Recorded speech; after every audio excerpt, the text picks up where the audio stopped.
wabarakatuh. Waalaikumsalam warahmatullahi wabarakatuh. Alhamdulillahirabbil alamin wassalatu wassalamu ala asrofil anbiya'i wal mursalin wa ala ahlihi wa ashabihi wa man tabi'ahum bi ihsanin ila yaumil qiyamah amma ba'du. Jamaah gidi yang mudah-mudahan dirahmati Allah Subhanahu wa taala. Pertama-tama mari kita sama-sama memanjatkan puji dan syukur kita kehadirat Allah Subhanahu wa taala atas berbagai curahan nikmat yang telah Allah limpahkan kepada kita. Salawat dan salam tak lupa senantiasa tercurah kepada junjungan kita bersama Nabi besar Muhammad sallallahu alaihi wasallam, pada keluarga, para sahabat, dan tentunya pada para pengikutnya yang tetap istiqomah menjalankan segala risalahnya ila yaumil qiyamah. Dan mudah-mudahan kita yang berkumpul di sini termasuk umatnya. Amin ya Allah ya Rabbal alamin. Alhamdulillah, di sebelah kiri saya sudah hadir Ustadz yang tidak asing lagi, yaitu Ustadz Ismaidas, yang insya Allah ta'ala pada kesempatan kali ini akan memaparkan materi yang cukup menarik, yaitu setiap pemimpin akan dimintai pertanggungjawabannya di dunia dan di akhirat. Insya Allah ada waktu sampai setengah 2 Ustadz tanya jawab. Baiklah, untuk mempersingkat waktu sebelum kita mulai kajian kita hari ini, kita baca basmalah bersama-sama. Waktu dan tempat kepada Ustaz kami persilakan. Baik, hadirin sekalian, bismillahirrahmanirrahim. Assalamualaikum warahmatullahi wabarakatuh. Waalaikumsalam warahmatullahi wabarakatuh. Ini kayaknya makin dikit ya. Oh, belum datang ya. Nanti asar kali ramai. Hadirin sekalian, alhamdulillahi wa kafa, assalatu wassalamu ala nabiyil mustafa wa ala alihi wa sahbihi sidqi wal wafa. Segala puji bagi Allah Subhanahu wa taala yang telah mengizinkan kita kembali berkumpul di sini untuk sama-sama mengkaji dan menggali nilai-nilai dan ilmu yang islami, sama-sama meneladani sunnah Nabi, dan sama-sama menyembah Allah satu-satunya ilah penguasa di muka bumi.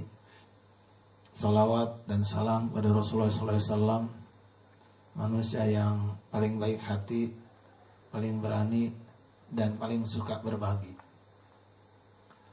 Hadirin sekalian, ketika kita bicara pemimpin, maka kita ingat hadis Nabi, kullukum ra'in wa kullukum mas'ulun an ra'iyati.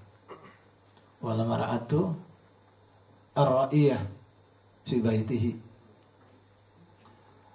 bi aliha aw waladihi. Sungguh tiap manusia itu pemimpin, dan tiap pemimpin diminta pertanggungjawabannya. Jadi bukan cuma kepala negara nih, bukan cuma camat yang ditanya, bapak itu ditanya. Salah satu amanah manusia adalah kepala rumah tangga. Jadi di antara orang yang Allah nggak mau lihat dan nggak bakal mau surga dan nggak akan Allah lihat di hari kiamat, itu ada yus. Salasun la yadkhuluna al-jannah wa la yanzurullahu yaumal qiyamah. Al-aqlu lil walidain, durhaka sama orang tua. Kemudian al-mar'atu mutasabihatu mutarajjilat birijal, laki-laki yang nyerukai perempuan, perempuan yang kayak laki-laki, bahasa Inggrisnya apa? Bencong ya. Dan ad-dayus, kepala rumah tangga yang gak peduli kondisi keluarganya, gak cemburu kondisi keluarganya, terutama istrinya dan anak-anak perempuannya. Jadi kalau ntar ada anak ABG jadi cabai-cabean, ntar bapaknya kena tuh. Karena cabai-cabean cenderung ABG, kan baru gede. Kok bisa begitu? Termasuk kalau anaknya tiba-tiba dilecehkan di JIS ya, Zakat Infak Sodako. Ini yang sekolah yang di sana tuh. Siapa yang pertama kalau tanya? Bukan kepala sekolah JIS-nya. Dia orang kafir, udah pasti Allah seksa. Orang tuanya. Ketahuan sekolah nggak ada agamanya, lu masukin ke situ. Yang salah siapa? Lu. Sengaja ngejerumisin anak ke neraka. Orang tua masukin anak, lihat akhlaknya baik apa enggak. Jadi kalau anaknya kena sodomi, siapa yang pertama kali Allah tanya? Emak bapaknya. Itu nyekolin anaknya sekate-kate sih. Lihat dong anaknya di situ ngapain. Nyaman nggak? Tanda sekolah itu nyaman adalah ketika anak nggak mau sekolah atau dilarang sekolah sama orang tuanya, dia marah. Misalnya anaknya males nih bangunnya, yaudah nggak usah sekolah deh. Besok nggak usah sekolah juga ya. Ntar dia marah, tanda berarti itu sekolah bagus. Kenapa? Anak seneng ke sono. Tapi kalau anak-anak udah malas sekolah, ini tanda berarti sekolahnya dipaksa. Karena dalam Islam nggak ada larangan anak kecil mau belajar baca. Sekarang anak kecil PAUD nggak boleh belajar baca, katanya mental headache, merusak mental. Nggak ada begitu. Masa belajar merusak? Kalau belajar yang jorok-jorok baru merusak. Anak dilarang baca, tapi disuruh goyang YKS boleh. Ya kan, goyang apa seleboran apa? Yang gitu-gitu betul. Goyang oplosan ya. Goyang oplosan boleh, belajar baca dilarang. Nah, ini Pak perintah Diknas lah, kayak Diknas bener aja. Katanya ujian tingkat internasional, masa masalah politik masuk ke situ di ujian? Bagaimana sih? Nah pendidiknya aja belum pada bener, iya nggak? Uan dia dulu nggak jelas, kurikulum ganti-ganti. Sampai sekarang saya nggak tahu tiap kurikulum tuh hasilnya apa. Ini pemimpin ditanya, duit keluar banyak-banyak, anggaran habis. Cara apa membangun pendidikan luar biasa. Tapi Habibie baru nggak pernah saya lihat lahir tuh. Muncul kayak Habibie baru lebih pinter se-Asia. Paling pinter se-Asia gitu. Bahkan konon Habibie itu termasuk yang orang yang masih hidup, yang IQ-nya paling tinggi di dunia, yang masih hidup tuh sekarang tinggal dia. Nah itu ditanya tuh amanah soal anak. Jadi bukan sekedar pemerintah, tapi juga tiap kalian adalah pemimpin dan tiap pemimpin ditanya pertanggungjawabannya. Dan perempuan adalah pemimpin di rumahnya. Nah, puyeng-puyeng dah. Kan saya ngantor Pak. Nah, saya nggak tahu. Perempuan adalah pemimpin di rumahnya. Dan dia diminta pertanggungjawaban atas rumahnya, keluarganya, dan anak-anaknya. Pak, bagaimana tentang perempuan bekerja? Wah, nanti ada tuh, tenang aja. Kalau sempat kita bahas ya.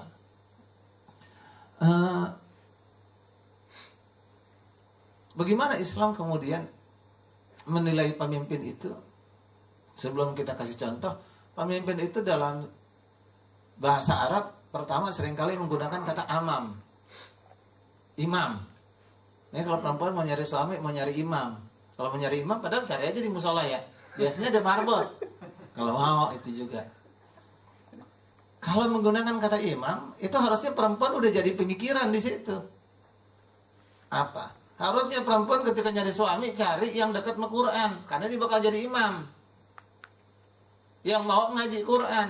Sebab ketika ada masalah, dia nggak akan manggil emosinya, dia nggak bakal pakai logikanya, dan dia nggak bakal pakai egonya. Dia menggunakan Quran. Contoh, suami istri berantem, yang benar suami atau istri? Suami sama istri berantem, yang benar suami atau istri? Istri. Kata istri. Ayo, yang benar siapa? Quran. Ditanya sama Quran. Kalau nggak ada Quran, suami merasa paling benar, iya kan? Pak, istri saya minta ribut sama saya segala macam.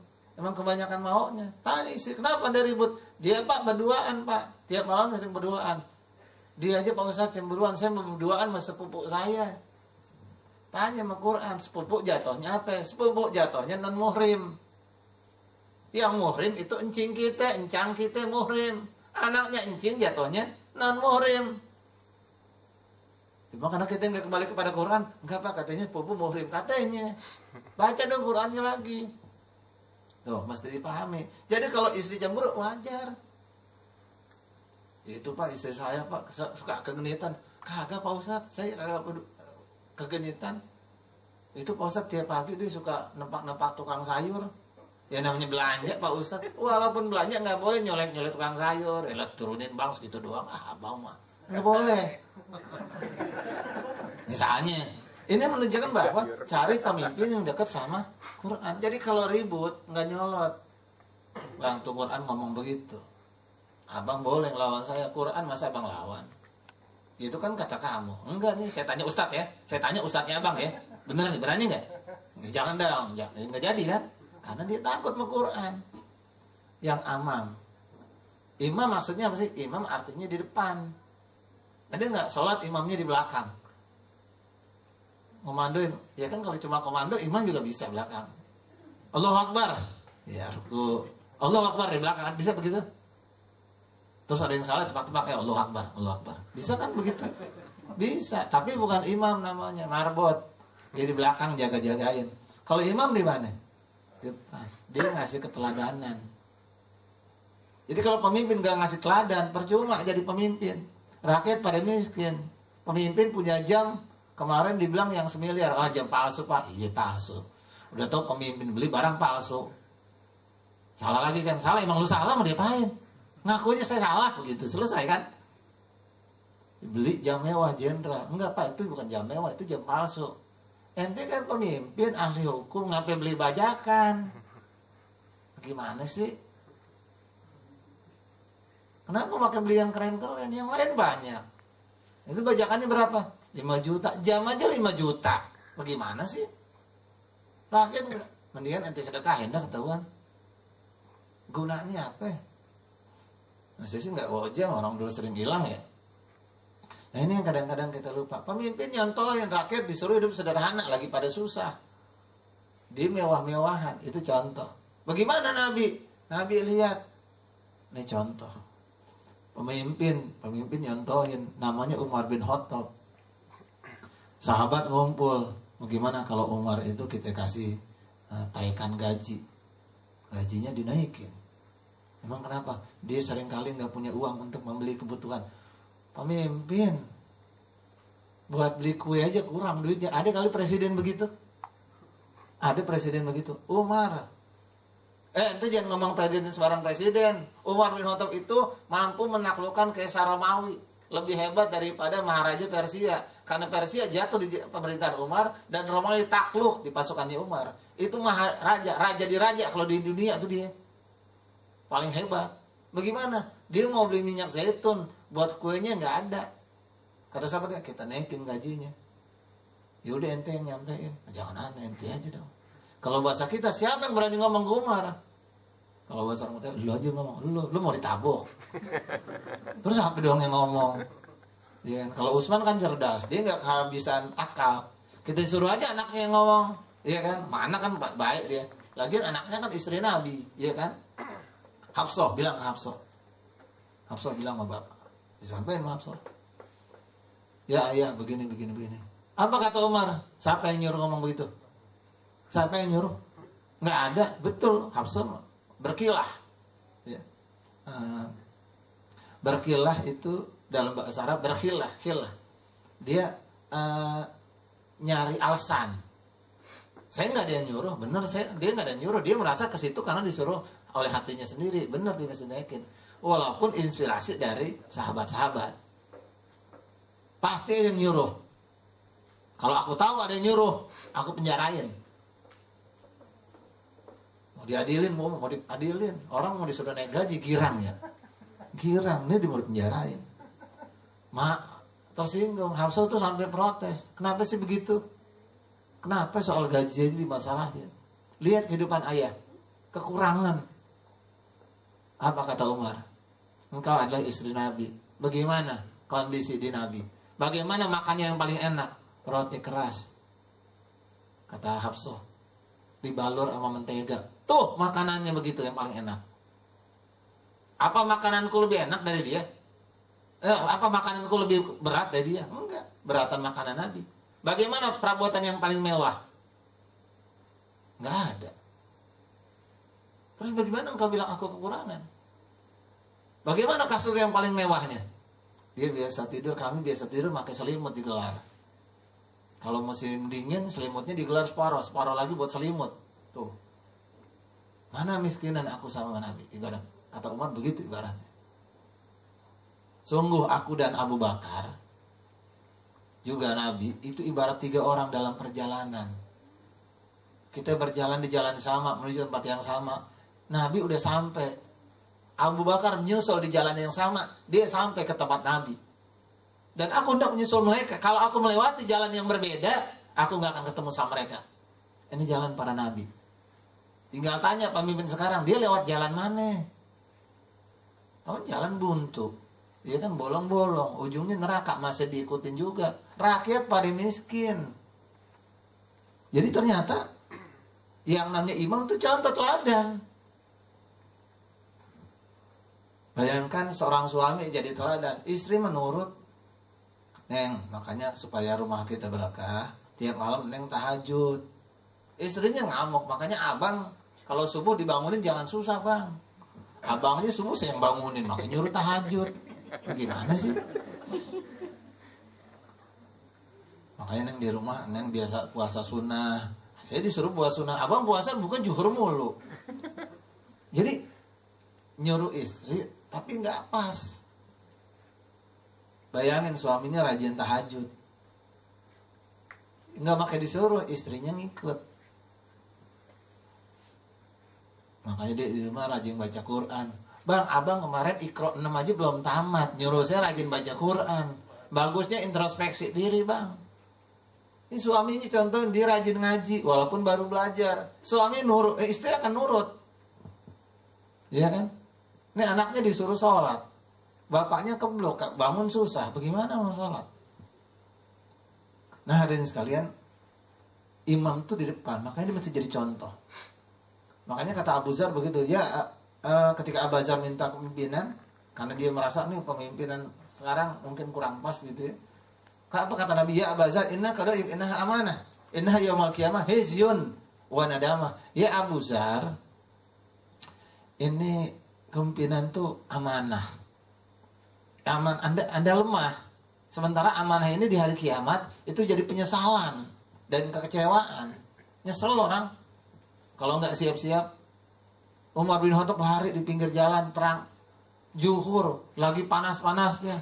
Utsman lihat ada orang lari-lari ngubur-ngubur kambing. Tengah hari bolong main sama kambing. Panggil budaknya, panggil. Siapa orang itu, suruh kemari biar dia istirahat. Siang-siang diuber budaknya. Amirul Mukminin, ya Utsman. Umar, ngapain dia ngubur-ngubur kambing gini hari? Suruh mampir. Ya Amirul Mukminin, ente ngapain siang-siang? Apa kata Umar? Aku melihat kambing Baitul Mal 2 belum masuk. Ya Umar, biasanya kalau ada yang lepas, itu kami suruh anak buah kami. Sungguh budak bisa melakukannya. Apa kata Umar? Nanti yang ditanya di hari kiamat saya. Ngapa saya nyuruh budak? Kan saya lihat. Saya aja yang uber. Geleng-geleng Utsman. Sungguh engkau akan mempersulit pemimpin setelah engkau. Utsman ngomong begitu. Pas Utsman jadi pemimpin, begitu juga. Makan jarang makan. Jarang makan enak, kecuali roti keras. Padahal kayaknya luar biasa. Sampai sekarang itu ada apartemen milik Utsman bin Affan. Dari tanah wakafnya, ada yang tanah wakafnya tetap atas nama dia sampai sekarang. Buat umat. Dari sumur yang dibeli dari tangan Yahudi ketika perang Tabuk. Lihat, itu pemimpin. Suatu ketika Umar bin Khattab itu dia datang ke negara yang sudah ditaklukkan. Pemimpin di sana udah dikirim, datang dengan rombongan, khalifah datang, wis, maharaja, kaisar aja ya jatuh di tangan dia, ya enggak? Langsung masyarakat nyambut. Nih, mana khalifahnya kok rombongannya doang? Ditanya di depan tuh di depan rombongan ada orang tua naik onta kecil. Pakaiannya dari wol kasar, udah kasar tambel-tambelan lagi. Tambel-tambelan. Pak, khalifah sebelah mana? Oh, dia udah tiba. Oh, di depan berarti udah nyampe. Di depan, diumur ke depan. Dia bingung yang mana di depan. Tahu-tahu pejabat situ teriak, khalifah sudah tiba. Wah, di sono. Dia datang. Yang mana khalifah? Ternyata orang tua yang tadi ditanya. Pemimpin lebih hebat dari kaisar, pakaiannya tambel-tambelan. Kalau gitu, wah ini pemimpin pasukan pengemis nih, kayak film kungfu, ya kan? Berarti dia raja pengemis nih. Mungkin dia sakti kali. Kalau ini enggak, pemimpin. Yang nyambut kudanya cakep-cakep, pakaiannya mewah. Umar turun dari onta, ambil debu, beginiin. Ternyata secepat itu kalian berubah. Cepat banget kalian berubah. Dunia sudah merubah kalian. Sungguh berapa tahun kemarin kalian gak seperti itu. Ini saya kalau ngomong begini ke teman-teman yang udah jadi pemimpin, disangka kita ngiri nih. Padahal kita ngingetin, Anda pemimpin, Anda ustadz juga jadi teladan, bener dah. Jangan nyontoh Nabi kudanya paling bagus. Nabi kudanya bagus buat perang mas, beneran. Enggak Nabi pakai buat jalan-jalan nganter anak ke TK, enggak ada. Enggak dipakai buat nonton bioskop, enggak. Nabi buat perang. Saya enggak ngelarang kita kaya, tapi lihat umat lagi susah. Lah kan Anda juga yang dulu mengatakan Islam begini, Islam begini. Dulu yang ceramah begini ada ustadz-ustadz yang sekarang jadi pemimpin. Jadi kalau saya ngingetin, enggak ada istilah ngiri. Kan kemarin saya juga milih. Yang saya pilih mana? Ya saya ikutin fatwa ulama. Kalau saya, Anda terserah. Saya ngikutin fatwa ulama, pilih pemimpin Islam, tokoh Islam, yang membela Islam. Kita pilih. Kan yang milih kita-kita juga. Masa iya kita benci? Kita sayang. Cuma kita ingetin. Ente cepet banget berubahnya. Tahu-tahu punya mobil mewah, ente ngiri aja. Anda ngiri dari apa sih? Duit yatim mana yang pegang? Kalau Anda beliin mobil bisa. Duit apa jamaah yang pegang, duit Anda juga yang pegang. Apa yang ngiriin sih? Itulah umat kita. Dikritik malah nuduh orang. Anda ngeritik, contohnya ada. Lah ente nuduh Anda ngiri dari mana contohnya? Itu contoh. Kadang-kadang kalau kita nasihatin, kita marah. Padahal ada urusannya enggak? Sampai di blacklist loh, sampai di blacklist. Padahal enggak ada, kita ngingetin doang. Kalau umat Islam nggak milih partai Islam, jangan nyalin umat mas. Jangan nyalin umat. Kalau umat disalin saya marah. Nabi ditimbukin di Taif, malaikat datang. Nabi ditimbukin, durhaka nggak tuh orang? Durhaka. Malaikat datang, saya tibanin gunung ya Rasul. Jangan ya Jibril. Bukan untuk itu aku diutus kepada manusia. Allah mahdi qaumi fa innahum la ya'lamun. Ya Allah kasih mereka hidayah. Mereka nggak ngerti. Ngapain umat disalahin? Ini umat milih pemimpin korup, rasakan sendiri. Umat memilih pemimpin korup kok dipilih. Dia mau milih pemimpin Islami, cuma pemimpinnya nggak deket sama dia. Bener apa bener? Bener nggak? Iya kan?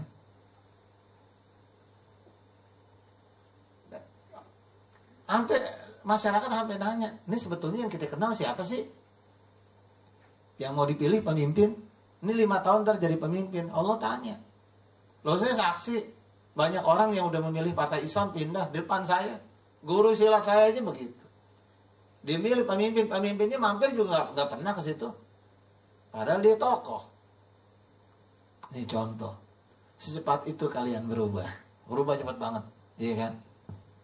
Kalau kadar dakwah mau bagus-bagus, pada rajin ke masyarakat, pemimpin, wallahu a'lam. Dan lihat bagaimana pemimpin di zaman Nabi. Iman ketika rakyat sederhana, Nabi lebih sederhana. Sahabat Baduy protes, ya Rasul, engkau enak makan. Saya enggak makan, ini perut saya diganjil batu. Rasul senyum, Rasul buka bajunya, ada batu 2. Pulang Baduynya, banyakkan Rasul batunya. Ternyata berat. Nah ini contoh, ya. Beli gadget mewah-mewahan, ente nyontohin di masyarakat dong. Enggak pak, penting. Ente kan cuma buat pakai Twitteran.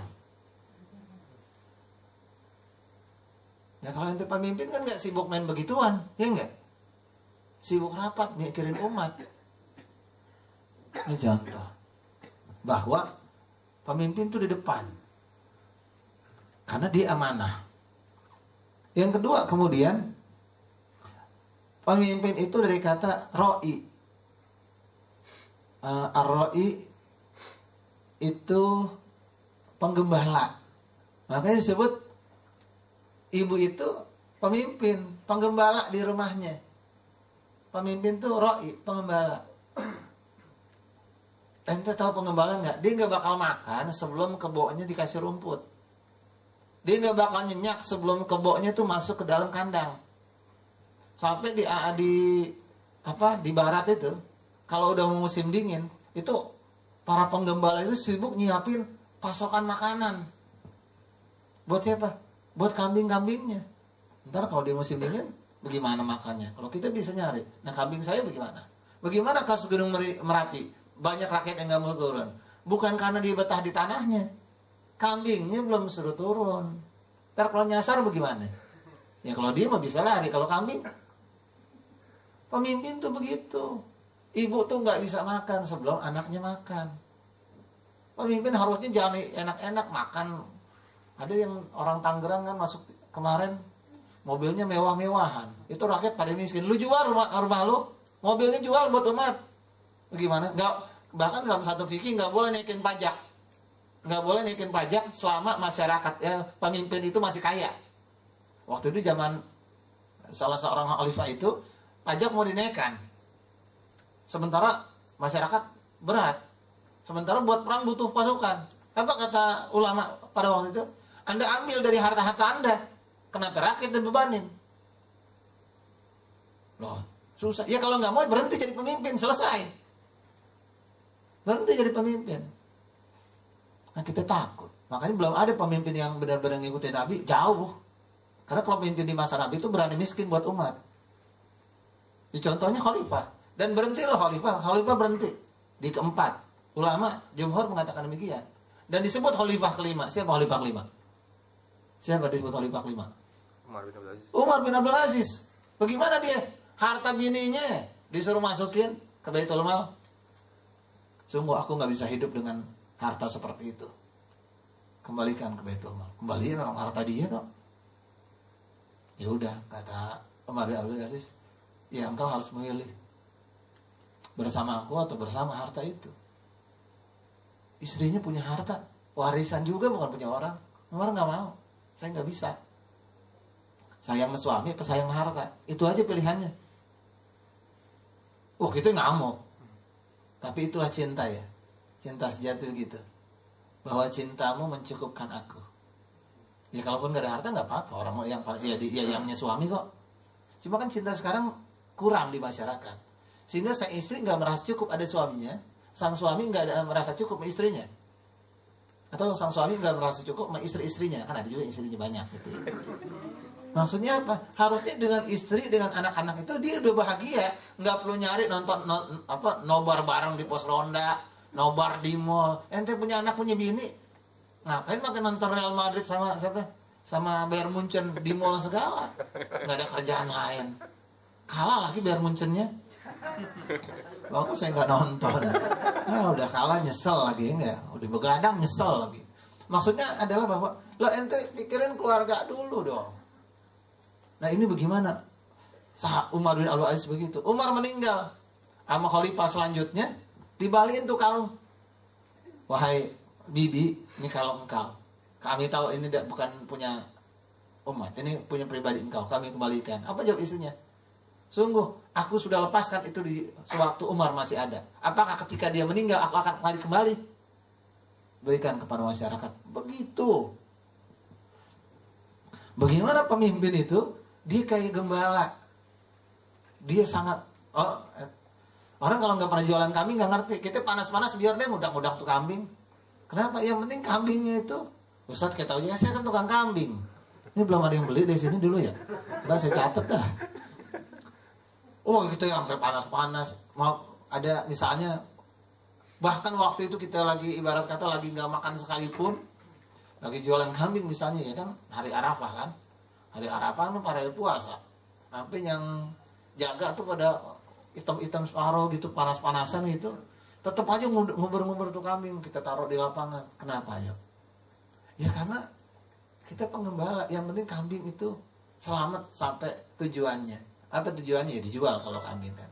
Kalau anak kita sampai dia ke surga, kita nggak makan nggak apa-apa dah. Nah pemimpin tuh begitu. Bagaimana Umar bin Khattab sampai nangis. Dia malam-malam dia nyender. Dia capek kan, dia tiap malam habis sholat dia muter lagi. Semalaman dia muter, akhirnya kembali dia sholat, dia ke masjid. Pas capek itu dia nyender di sebuah rumah, dia dengar ibu lapar, ibu lapar, ibu lapar. Umar bingung. Ada apa nih gerangan? Langsung didengerin, ternyata anak laparan. Kata ibunya, sudah dimasak anak, tunggu saja dulu, tidur aja dulu, ntar juga matang. Anaknya begitu lagi, nggak berapa lama anaknya ngomong begitu lagi. Kata ibu, ntar dulu lagi dimasak. Umar ketok, ibu anaknya lapar. Iya lagi dimasak. Ibu masak apa? Boleh saya lihat? Dilihat batu dikukus, di presto aja gempuk. Pakai dikukus. Bu, ngapain batu? Ya nggak ada makanan. Ibu kalau nggak ada makanan ngomong sama Umar. Apa kata ibunya? Harusnya pemimpin tahu kalau rakyatnya lapar. Nangis Umar, balik dia. Dia balik dipanggul itu beras karung, 2 karung dibawa. Sampai para sahabat, ya Umar, kami aja yang bawa. Udah, ente nggak sanggup bawa dosa saya di hari kiamat, saya yang bawa. Itu pemimpin begitu. Ini pemimpin ideal, ini pemimpin dari negeri mimpi. Nah, umat harus mewujudkan. Jadi jangan nyalain rakyat kalau rakyat nggak milih pemimpin Islam. Nanti sekate-kate sih jadi orang. Nyalain aja bisanya. Deketin udah belum. Bukan pemilu doang. Tiap hari deketin kayak Umar. Kalau begitu ada dipilih. Ini contoh. Ya kita sibuknya main di teori. Sibuk main di logika. Nggak masuk ke masyarakat. Oh masyarakat temennya duit. Ya masyarakat temen duit. Tapi kalau kita dekat masyarakat kalah duit. Saya udah sering buktikan. Kalau kita berapa banyak itu masyarakat nanya. Ustadz jadi milih siapa Ustadz? Ustadz dicalonin kagak? Nanya begitu. Mat, nenek-nenek lama panggil nama saya. Nama kecil saya masih dipanggil. Mat, jadi gue milihnya apaan Mat? Begitu. Karena kita dekat sama dia. Ini contoh pemimpin tuh begitu. Nah hadirin sekalian, yang ketiga yang namanya pemimpin itu khalifah. Khalifah itu maknanya apa? Wakil. Pengganti wakil. Jadi kita bingung, di mana-mana manajer itu kan lebih sukses daripada wakilnya. Anda nggak manajer misalnya gaji 10 juta, manajer 15 juta. Wakilnya 15 juta ada? Ada nggak wakil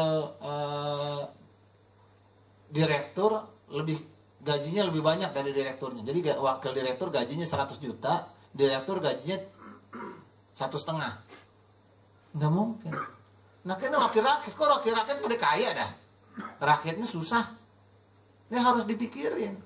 Wakil. Dan nggak berani wakil mutusin sesuatu kecuali sesuai keinginan bosnya. Ini wakil rakyat memutuskan sesuatu, tanya rakyat maunya gimana, bukan sibuk berantem. Tanya rakyat maunya bagaimana.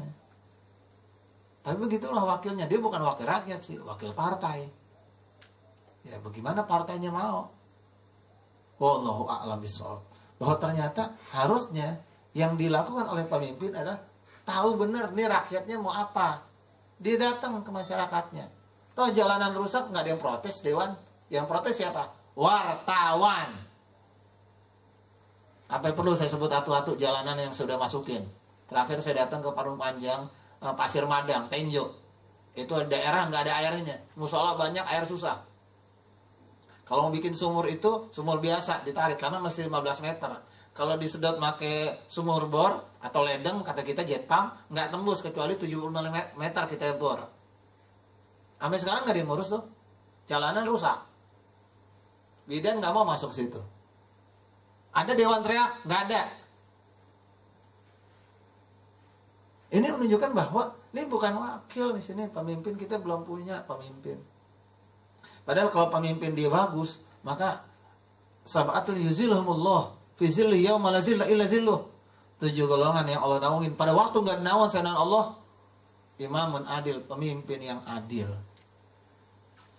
Hadirin sekalian, dalam skala kecil rumah tangga begitu juga. Bagaimana seorang itu bisa masuk neraka ketika dia enggak amanah terhadap gembalaannya atau terhadap yang dia wakili. Contoh yang paling gampang, daraballahu masalul lazina kafaru imra'ata Nuh wa imra'ata Lut. Karena tahta abdain min ibadina solihain. Fakhanatahuma wala yughni anhuma min Allah syai'an. Min amalihi syai'an. Sungguh telah kami contohkan kepada orang-orang kafir itu. Siapa? Istri Nabi Nuh. Istri Nabi aja neraka. Istri Nabi neraka. Wa imra'atul Lut, dan istri Nabi Lut. Sungguh mereka kami tempatkan bersama hamba-hamba kami yang soleh. Nabi Nuh dan Nabi Lut. Fakhanatahuma, dan mereka berkhianat. Berkhianat. Nah, ini yang sebetulnya mesti dipahami betul. Ketika kita mengkhianati, maka ya tempatnya seperti kedua nabi tadi, di neraka. Jadi contoh bagi orang-orang kafir. Bagaimana istri yang ke surga? Wa darbahu masul ladzina amanu imra'ata Fir'aun. Istrinya Fir'aun. Pak, suami saya, ya Allah, saya bagaimana Pak Ustadz ya? Suami saya kok begitu, kita ngeluh. Ketika rumah tangga tidak seperti kisah Cinderella. Biasanya istri yang pengen nikah tuh dengan menghayal banyak-banyak bahwa rumah tangga ini seperti kisah Putri Salju. Padahal kadang-kadang rumah tangga lebih mirip kisah bawang putih. Ya, bagian disuruh nyuci, disuruh ngepel, ya kan? Memang lebih suka begitu. Nah, bagaimana ketika keluarga itu tidak seperti yang kita impikan?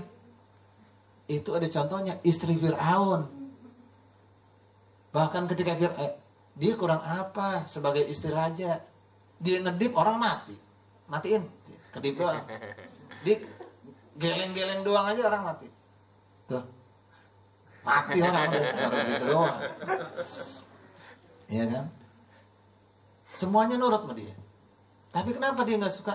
Karena dia punya amanah dari Allah, amanah kebenaran.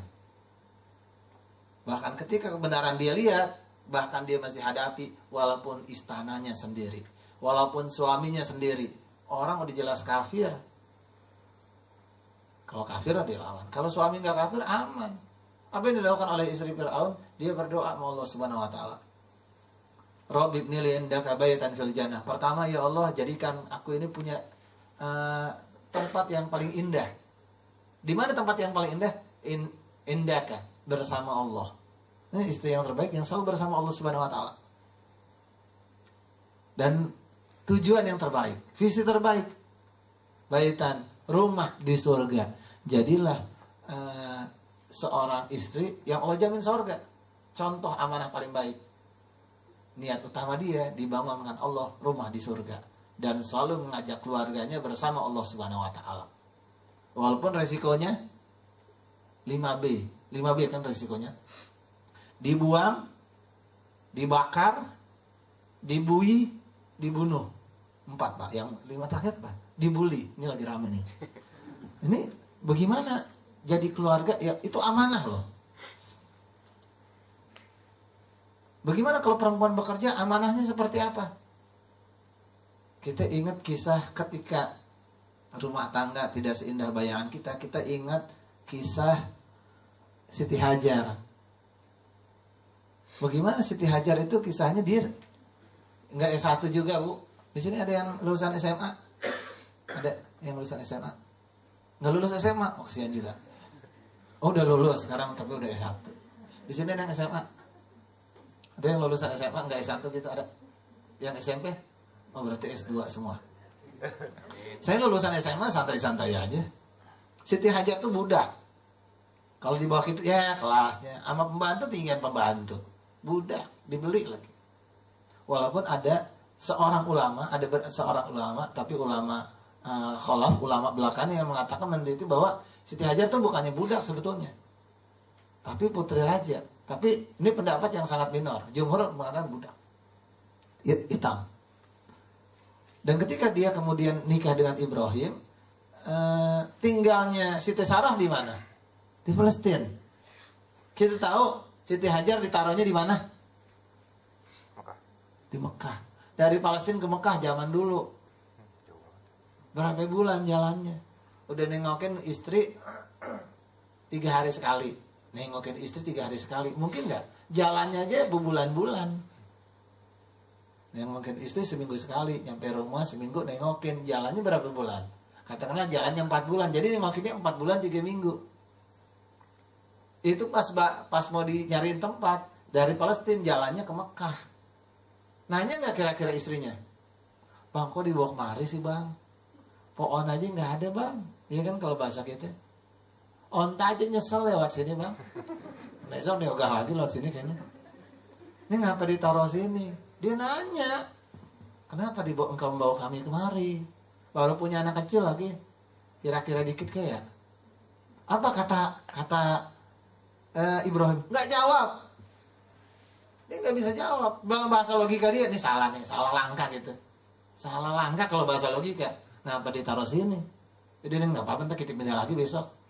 Kan bisa begitu? Nggak jawab. Kecerdasan seorang istri. Ketika suami tahu-tahu naruh kita ngontrak, kita nggak usah nanya, bang gua taruh sini. Ya kita udah tahu orang duitnya ngepas ya. Bang kok kontrakannya kecil, lu makin nanya. Ya elah. Ini aja udah 3 kali nawar neng. Yang 600.000 sebulan.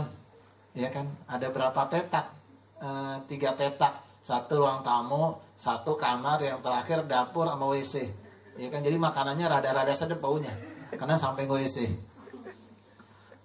Kok kecil bang? Udah kecil di ujung lagi. Kalau hujan banjir, bang kenapa kita ngontrak di sini? Nggak bakal nanya. Orang tahu miskin. Ini kan nanya. Itulah cerdasnya Siti Hajar. Dia tahu keadaan suaminya. Bukan karena nggak punya duit. Apa kata Siti Hajar? Allahu amara bihaza. Apa Allah yang nyuruh engkau? Allah yang nyuruh nih bang. Ya udah. Langsung. Kalau Allah yang nyuruh, abang jalan aja nggak apa-apa. Enggak, ntar udah abang jalan aja. Allah ada bersama kami. Jadi Siti Hajar waktu itu nggak minta bang. Kalau sebelum jalan beliin kulkas dulu. Ya kan, ya kan panas di dalam. Nggak ada. Apa ini paling nggak tenda ada tenda ya enggak. Itu tenda pinggir jalan yang dari ke Interpon mulai bang 8.000 semeter. Ada bang roblong cari dah sebelum jalan nih. Ya bang kalau bisa ini kan abang belum. Iya boleh tinggal di sini boleh, orang perintah Allah. Tapi bisa dong sebagai seorang istri ngomong, bang bisa beliin baby walker dulu nggak? Ini anak ntar kan kita kerjain, siapa yang jaga? Babysitter nggak ada, baby walker nggak ada. Kalau dimakan serigala itu perempuan yang dekat sama Allah Subhanahu. Udah jalan aja bang, engkau Allah. Kalau Allah yang nyuruh nggak bakal dia sia-siakan kami. Itu daerah itu sekarang jadi sumber jadi pusat peradaban dunia, Mekah Al-Mukarramah. Dari situ doang. Dari seorang peradaban lahir dari seorang ibu tuh. Dan apa kemudian waktu itu Siti Hajar nggak ngapa-ngapain. Siti Hajar tuh nggak ada makanan, lakinya nggak ngirim makanan. Nggak transfer via ATM, nggak pakai rekber ya kan, nggak bisa juga PHD ya, PhD Pijahat delivery ya kan, nggak bisa juga nelpon. Apa yang dilakukan? Dia nyari makanan, dia kerja dia nyari, ya kan, sopa maro, dia lari bolak-balik, nggak ada air. Tapi dia balik lagi, kenapa dia larinya mesti kemari? Kan gak cerdas. Sono nggak ada air, ke sono dong. Sono kali di sini. Ngapa dia balik lagi? Anak. Dia boleh kerja, tapi anak mesti dijaga. Dilihat anaknya gimana. Lihat anak. Jadi istri boleh kerja, silakan. Siti Hajar udah nyontoin, nggak makin ngeluh. Dia tahu pahalanya ada. Dia tahu mungkin ini ladang ke sorga. Dia mungkin tahu bahwa ujian, manusia selalu punya ujian. Semua kita diuji. Dan ujian orang boleh jadi lebih berat dari dia. Dia kerja bolak-balik. Alhamdulillah. Ada yang gak kerja. Ya kan? Tapi lakinya punya selingkuhan 3 janda. Berat gak? Berat. Ya udah mau diuji yang janda apa kerja? Kerja aja Pak. Tuh kan kerja kan? Berarti gak berat-berat amat. Tapi anak ditengok. Kalaupun anak, Siti Hajar lihat. Anaknya baik, bagus. Anak segala macam. Jadi ternyata begitu. Kontrol tetap di ibu, bapak. Mohon maaf ya. Kalau bayi baru lahir, baru gak gede, bapak tuh bagian bangunin, cilek banang ninggung, ntar nangis ditinggal, gendong ogah. Bang gantian bang, saya belum sholat. Nih bangun lagi, yaudah jagain sholat. Nggak usah pakai ngaji ya. Nggak usah pakai ngaji. Nah, pegel gitu. Udah belum deh? Udah belum. Kan lagi tahiyat. Bang, baru rakaat kedua, Bang. Ngapain? Emang suami beda, ibu lain. Makanya dalam bahasa Arab itu katanya al-ummu madrasatil ula. Ibu itu sekolah yang pertama, di pusat peradaban di ibu. Kalau bahasa orang kampung, mohon maaf, laki bengal, kalau emaknya benar ulama tuh anak. Laki kiai, kalau emaknya mohon maaf jablay, hancur tuh bocah. Kenapa? Di ibu. Oh, ternyata begitu. Nah, ternyata tuh pemimpin tuh begitu dalam Islam. Makanya ketika milih keluarga pun cari pemimpin yang Islami. Kisah, nah ada yang udah nikah belum? Ada yang belum nikah? Ada, tolong ibu-ibu minggir dulu ya. Ini buat yang belum nikah. Ada kisah ketika seorang putri mencari, putri pejabat ya, bangsawan mencari seorang suami, mencari tulang rusuk yang hilang. Ketika ketemunya di bawah anjing, digagotin itu. Lagi saya tulang rusuk yang hilang. Pak, kalau bininya 4 berarti tulang rusuknya jebol dong. Bukan itu maknanya juga, tulang rusuk mah udah diganti, bukan kurang atuh ya. Mau kurang atuh katanya gitu. Nah, ketika seorang putri ini nyari di zaman tabiin lah, di zaman tabiin setelah sahabat itu, seorang istrinya bangsawan itu nyari suami. Ditawarkan dilamar oleh bangsawan, ditolak. Anaknya nggak mau. Kalau bahasa kita digeleng-geleng, nggak mau. Bapaknya nggak maksa. Ya bapaknya mau milihin, gak enak. Yang lamar banyak. Kalau dia pilih nanti tersinggung. Yang milih lain. Akhirnya dibiarin. Sehingga suatu ketika seorang bapak ini kemudian main ke kebun anggur. Ini berarti di daerah Timur Tengah ya. Ya kalau kebun anggur kan di Indonesia nggak ada. Ya kan ada kebun singkong. Ya kan ada kebun kosong, dia muter-muter kosong. Tapi yang menarik dia kebun anggur, dipanggil budaknya. Ada seorang budak dari India, namanya Mubarak. Tolong ingat, kalau ngomong India jangan bilang Hindu ya. India itu mayoritas Muslim. Baru ketika pecah jadi 3, tinggal negara India. Negara India bukan daerah India, Hindustan. Hindustan itu mayoritas Muslim. Yang satu jadi Pakistan, yang satu jadinya Bangladesh, yang satu jadinya India, yang belum jadi Kashmir dan sekitarnya. Tolong ambilkan aku anggur. Diambil anggur. Pas diambil anggurnya, dimakan sama tuannya, asam. Ente bagaimana nyari? Cari lagi yang lain. Anggur begini dikasih ke saya. Diambil lagi, asam lagi. Ente nggak bisa milih anggur yang manis, nggak bisa. Saya kurang tahu tuan. Saya belum pernah makan. Ya ente udah berapa lama sih kerja di sini? 2 bulan tuan. Ente nggak jajalin? Enggak tuan. Kenapa ente nggak jajalin? Bukan punya saya tuan. Ini punya tuan. Tugas saya menjaga. Bahkan yang jatuh saja saya nggak ambil tuan. Bukan hak saya. Ini orang gede di mana sih? Sampai nggak dicobain? Ditanya, iya tuan. Ini budak ahli ibadah. Ahli ibadah. Dan orangnya nggak pernah berkata kecuali kebenaran. Oh pantas. Bahkan yang jatuh aja dia nggak makan. Apa kata pemimpinnya? Dipanggil istrinya. Saya udah ketemu nih. Jangan-jangan yang anak kita mau yang begini modelnya. Budak, putri loh. Neng, kita mau nikahin anak, ada ketemu neng calonnya dia. Siapa bang? Tuh budak kita. Ah bang sekate-kate masih budak sih bang. Enggak diceritain. Oh iya. Oh dia orangnya bener. Amanah banget bagaimana? Betul. Tapi yang memutuskan bukan kita bang. Anak kita. Ditanya ke anaknya. Anaknya nggak bilang iya. Tapi nggak geleng-geleng. Apa kata anaknya? Kalau memang ayah mau, aku mengikuti kata ayah. Tadi waktu pangeran dia nggak mau. Pas ini dia nggak bilang iya. Dalam artian ya dia nggak nolak. Cuma dia nggak. Kalau anak kan bilang ya saya yes kan begitu. Kalau dia nggak, dia diem aja gitu. Tapi dia nggak nolak lah, dia nggak nolak. Kalau ayah menginginkan, saya siap. Anaknya mau, kenapa? Ternyata anaknya nyari yang bagaimana? Yang amanah. Kalau anggur aja, kebun anggur dia jaga, dia nggak sentuh, padahal orang nggak lihat. Apalagi dititipin anak, dijaga sampai surga, nikah. Dari situ lahirlah anak namanya Ibnu Mubarak, salah satu Sayyidut Tabi'in, pemimpin para tabi'in. Ibnu Mubarak, Abdullah bin Mubarak. Orang tuanya orang yang luar biasa amanah. Ternyata ulama-ulama enggak lahir kecuali pemimpin-pemimpin yang bertakwa. Anak-anak yang benar. Nah, hadirin sekalian, ini yang mesti kita jaga. Kalau pemimpin rumah, pemimpin lokal, yang paling masalah ada nafsunya. Sementara kalau pemimpin-pemimpin besar, yang masalah pertama nafsu, yang kedua rasa takut kepada manusia. Hasan Al-Basri nyontohin. Hasan Al-Basri namanya dari Basroh, ulama Irak berarti. Asli namanya bukan Basri dong berarti. Basri kan nama tempatnya. Misalnya Ismedas Al-Kebonjeruki gitu ya. Misalnya dari Kebonjeruk, iya kan? Nah, ini dari Basroh. Namanya aslinya Hasan bin Yasar. Yasar itu budaknya Zaid bin Sabit, penulis wahyu yang nyatet Nabi. Dia budak daripada ibunya, budak dari namanya ibunya Hairah, artinya baik.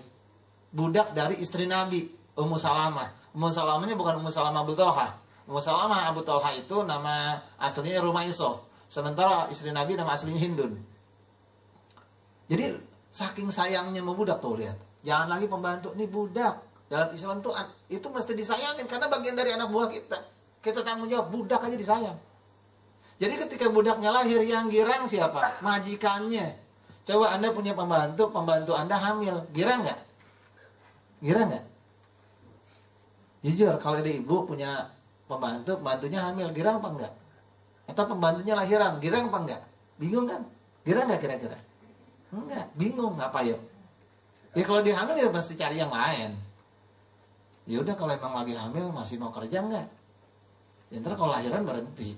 Masa iya jagain rumah sambil punya anak, iya kan? Ini budaknya lahir girang, dia yang kasih nama, digendong-gendong. Anda punya rumah, ada pembantu, pembantunya kerja bawa anak, seneng nggak? Mbak, kalau nggak serius kerja nggak usah kerja, Mbak. Ini anak saya ada, Mbak bawa anak lagi, siapa yang mau jaga anak Mbak? Oke lah, kita kasih pembantu kita kerja bawa anak. Pas dia ke pasar, anaknya masih apa? Dibawa kan? Jangan lama-lama, segala macam. Atau anak ini di situ nggak mungkin. Ini budaknya kerja, yang nimang si Hasan Al-Basri siapa? Istri Nabi. Dia yang nimang. Nabi udah meninggal, dia yang nimang. Sampai ketika dia nangis disusuin sama dia, anak susunya dari istri Nabi. Itu luar biasa. Itu saking baiknya kita dengan amanah. Bagaimana jadi Hasan Al-Basri? Ulama yang berani. Sebelum situ ada bab dikit di situ. Ada Hasan Al-Basri disusuin oleh ibu susuannya. Berkenaan ini dengan yang lagi tren. Apa itu? Sumbangan susu, sumbangan ASI. Apa istilahnya? Bank ASI. Dalam Islam nggak boleh. Kecuali jelas siapa namanya, siapa yang dikasih. Karena ketika sesusuan, yang namanya nyusu itu jadi saudara susuan ada syarat, bayinya sampai kenyang. Jadi kalau dikasih susu itu kan memang buat dia. Dan udah dikasih, harus tahu. Karena nanti kalau ketemu anaknya nggak boleh nikah. Dalam Islam begitu. Nah, ini yang harus dibedakan gitu ya. Kalau zaman dulu nggak, sampai disusukan. Nah, bagaimana soal amanah? Hasan Al-Basri tahu amanah keilmuan. Biar kata tuh pemimpin hebat segala macam. Hajjaj bin Yusuf As-Saqafi. Suatu ketika bikin rumah mewah. Diem nggak Hasan Al-Basri? Ketika rumahnya udah jadi, belum ditempatin, udah mau peresmian dah, udah cakep, masyarakat ngumpul, dia diri. Sungguh telah lalu sebelum kita orang lebih kaya daripada dia dan lebih hebat dari Hajjaj. Siapa? Fir'aun. Allah hancurkan, Allah tenggelamkan. Sungguh kalau sekarang kita mau mengikuti cara itu, Allah akan tenggelamkan kembali. Temannya udah narik, udah ji. Entah orang gena, entah dilihatin. Udah, kalau kita ngomong, udah san. Terus saya, udah biarin aja kita ngomong, enggak. Wah repot nih kayaknya, udah san segala macam. Udah Pak, pulang aja Pak, pulang Pak, udah. Elah. Bener besok Hajjaj dengar. Panggil Yusuf. Panggil si Hasan. Budak ngomong di tengah masyarakat, kalian pejabat dia banyak pejabat dia takut. Karena yang ngomong Hasan Al-Basri, ulama bener. Apa kata yang dilakukan oleh Hajjaj? Panggil, bunuh. Wah masyarakat takut, pejabat takut, manggil cuma nggak bisa. Itu dipanggil sama Hajjaj. Tapi nggak kasih tahu, wah saya nggak tahu udah urusannya apa. Tapi Hasan al-Basri tahu. Dikritik ketika orang salah. Walaupun raja yang zalim, ketika dia nyampe kemudian di tempat itu ditanya kemudian sama rajanya, wah mungkin mau dipenggal. Rajanya nunduk. Bagaimana sih? Silakan duduk. Ada nasihat lagi nggak buat saya? Takut rajanya. Allah yang jaga. Apa rahasianya? Aku nggak punya rahasia. Tapi sebelum masuk Hasan al-Basri doa minta sama Allah. Doanya kabul. Doanya pas sekarang saya kebetulan lupa. Saya lupa doanya tuh. Tapi maknanya itu ya Allah kuatkan, selamatkanlah aku sebagaimana engkau lembutkan api, sejukkan api kepada Nabi Ibrahim. Dulu sempat saya amalin rutin tuh. Tapi yang menarik, dan suatu ketika kemudian gubernur di saat itu dapat raja lagi yang zolim, namanya Sulaiman. Gubernurnya disuruh melakukan kegiatan-kegiatan yang ngezolimin rakyat. Gubernurnya dekat sama ulama, takut dosa sama Allah. Dikumpulin ulama-ulama. Sungguh khalifah menyuruhku begini dan begitu, dan kalian tahu itu zalim kepada rakyat. Tapi nggak mungkin kemudian aku lawan. Nggak mungkin, aku harus mengikuti perintah khalifah. Lalu bagaimana statusku? Bagaimana nih ulama? Ditanya ulama yang lain, bagaimana? Ulama bilang, sungguh tidak ada dosa bagi orang yang terpaksa. Ya kita terpaksa karena khalifah. Urusan khalifah sama Allah tanggung jawab, khalifah tanggung jawab. Kita nggak tahu deh. Jadi ya udah. Semoga Allah ngampunin kita. Begitu, tenang. Ditanya Hasan al-Basri, udah tenang, makin Hasan al-Basri makin ditanya. Salah nanya. Apa jawab Hasan al-Basri? Enggak pakai baik-baik dia ngomong. Sungguh, janganlah kita takut sama khalifah sehingga kita kemudian mendustakan Allah. Takut kita sama Allah karena nurutin khalifah. Jangan takut sama khalifah gara-gara ngikutin Allah. Harusnya kita takut sama Allah karena kita ngikutin khalifah. Masa kita lebih takut khalifah sama Allah? Takut sama Allah karena kita biarin khalifah zalim. Langsung nunduk. Anda benar. Ulama tadi datang Hasan al-Basri. Sungguh yang kau sampaikan benar. Tadi si Anda mau ngomong gitu juga. Cuma Anda gak enak. Bagus, ente udah benar dah. Ente benar. Ulamanya luar biasa.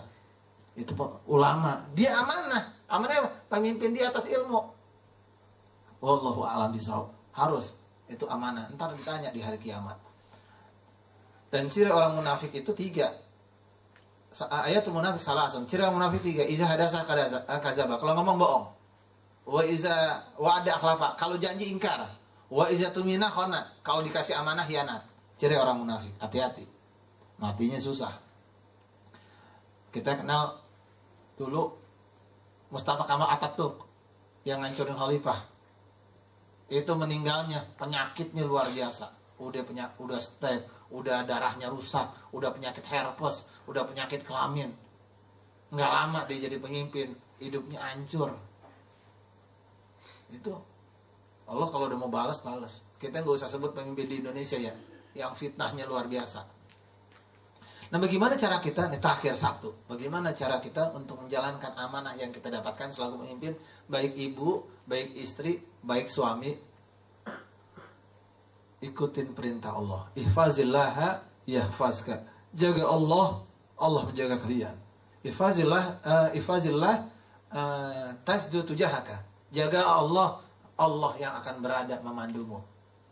Iza sa'alta fas'alillah. Wa iza sta'anta, kalau minta tolong, kalau minta sesuatu mintalah kepada Allah. Wa iza sta'anta, kalau minta pertolongan, fasta'in billah, minta tolong sama Allah Subhanahu wa taala. Walaupun berkumpul istamat qaumun, berkumpul seluruh manusia li ayruka bisai'in, untuk menghancurkan engkau, menghina, mencela, membuli engkau, sungguh tidak akan menimpa engkau kecuali dengan apa-apa yang Allah sudah takdirkan. Walaupun berkumpul seluruh kaum untuk memuji engkau, mengat engkau, enggak akan terjadi kecuali dengan apa yang Allah sudah takdirkan.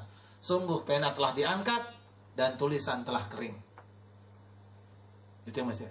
Kembali kepada Allah. Terima Allah dalam hidup kita. Saya ingin tutup dengan sebuah kisah namanya Abu Mi'laq. Abu Mi'laq ini sahabat di zaman Nabi. Dalam hadis Hasan gitu disebutkan bahwa dia diriwayatkan dari Anas lewat Hasan bin Ali radhiyallahu anhu disampaikan bahwa satu ketika dia pengusaha yang sangat warok. Hati-hati, warok tuh hati-hati terhadap hartanya. Saking amanahnya harta, dia nggak mau makan. Jangan lagi yang haram. Yang subat dia nggak mau. Yang nggak jelas. Belum yang haram, yang nggak jelas dia nggak mau. Nggak dimakan sama dia. Dan orangnya sangat takut sama Allah Subhanahu Wa Taala. Dia ke tempat tiba-tiba di perjalanan dia dicegat oleh perampok. Berikan nyawamu. Wahai Tuhan, apa urusan kau dengan nyawaku? Kalau engkau ingin harta, ambil hartaku semuanya. Betul. Tapi perampoknya lebih cerdas. Sungguh hartamu pasti jadi milik aku. Tapi nyawamu aku minta sekarang. Ya masalah harta gampang. Kalau ente mati kan hartanya aneh ambil juga, ya enggak? Nggak bisa nego. Jaga Allah. Dia bilang apa? Izinkan saya sholat 4 rakaat. Ya kan orang Arab memegang janji. Silakan. Nah, kalau kita tanya, apa permintaanmu? Izinkan saya sholat 1000 rakaat. Saya nunggu pertolongan datang. Ya kan, kalau kita sholatnya lama, siapa tahu ada yang lewatin nggak minta tolong. 4 rakaat aja disolat. Pas rakaat terakhir, sujud terakhir, dia doa. Ya wadud ya zal arsil majid ya fa'alu lima yurid as'aluka bi'izikal lazi la yuram wa bimulkikal lazi la yudom wa binurikal lazi malalakan arsuk ya mugis agisni. 3 kali didoa, ya mugis agisni, ya mugis agisni. Pas dia salam tiba-tiba datang pengendara kuda bertopeng. Bukan Zoro ya, Zoro enggak. Kita nggak tahu topengnya model apa. Dan bahasa Arab tuh kalau ngisahkan keren. Dia datang dengan membawa tombak di tengah, di antara kedua kuping kudanya.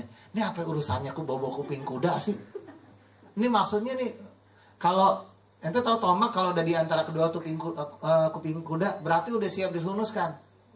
Ini udah siap perang nih. Maksudnya itu datang pasang bertopeng udah siap bunuh orang. Lalu pengendara kuda bertopeng ini melihat sang penyamun melihat ke pengendara saling memandang. Mungkin terpesona barangkali. Itu Rano Karno, Malaysia Gusman begitu melihatnya. Ini enggak, orang memandang saling mau bunuh kan. Dan tiba-tiba tombak udah terlepas, mati penyamunnya. Kaget kan si Abu Melak lalu mengatakan, wabi umi wabi abi, sungguh demi ayahku demi ibuku, Allah pasti mengutus engkau untuk menolongku. Ini salah satu akhlak kalau ada orang nolong kita, pahami bahwa yang ngutus Allah. Dan tiap kebaikan yang sampai kepada kita berarti kebaikannya itu datang dari Allah. Dan jangan lupa kita terima kasih karena Allah udah ngutus dia. Nah, yang menarik adalah bahwa ternyata itu bukan kalimat kiasan. Siapa engkau? Allah udah ngutus engkau untuk menolong aku. Apa jawaban tadi? Sungguh ternyata benar utusan Allah. Sungguh aku malaikat dari langit keempat. Doamu yang pertama mengguncang pintu langit. Doamu yang kedua membuat rusuh langit. Doamu yang ketiga membuat ada suara memerintahkan aku untuk menolong engkau. Nah, doa ini kata Hasan bin Ali dikatakan bahwa tidaklah orang berdoa dengan doa ini dalam kondisi kesulitan ataupun tidak, insya Allah kabul. Makanya syaratnya yang paling kita ambil siapa? Syaratnya Abu Mila. Apa ya Abu? Orangnya waro, menjaga dirinya dari yang haram. Dan selalu memperbanyak ibadah. Itu dilakukan di rumah, itu dilakukan di kantor, itu dilakukan sebagai pemimpin. Minta apa sama Allah, kelar urusan. Wallahu a'lam bishawab. Banyak yang bisa kita kaji lagi sebetulnya. Tapi memang waktu juga. Kalau syukur matahari sabar bulannya, kalau iman bisa nubari surga balasannya. Wallahul muwaffiq ila aqwamit thoriq wal hadi ila sawa'is sabil. Sebelum ditutup saya ingatkan 2 bulan lagi kurang lebih 2 bulan berapa hari lagi Ramadan. Siapkan Ramadan dari sekarang. Ya, dari sekarang ibadah sunnah diperbanyak, puasa sunnah diperbanyak. Kalau ada teman-teman yang mau diingatkan untuk tilawah tiap pagi, sholat duha, puasa Senin Kemis, ya yang punya BB bisa nge-add BB saya atau WA saya. WA atau sih? WhatsApp. Oh, WhatsApp. Ya WhatsApp ya bisa nanti biasanya tiap pagi diingatkan. Wallahu a'lam bishawab. Assalamualaikum warahmatullahi wabarakatuh. Waalaikumsalam. Terima kasih pada Ustadz Ismendas atas pemaparan materinya. Mudah-mudahan apa-apa yang disampaikan Ustadz dapat kita aplikasikan dalam kehidupan sehari-hari terkait dengan materi setiap pemimpin akan diminta pertanggungjawabannya di dunia dan di akhirat oleh Allah Subhanahu wa taala. Baik, dikarenakan waktu mungkin sudah lewat, mohon maaf kami untuk sesi tanya jawab kami tiadakan untuk sementara hari ini. Kita tutup dengan membaca doa kafaratul majelis.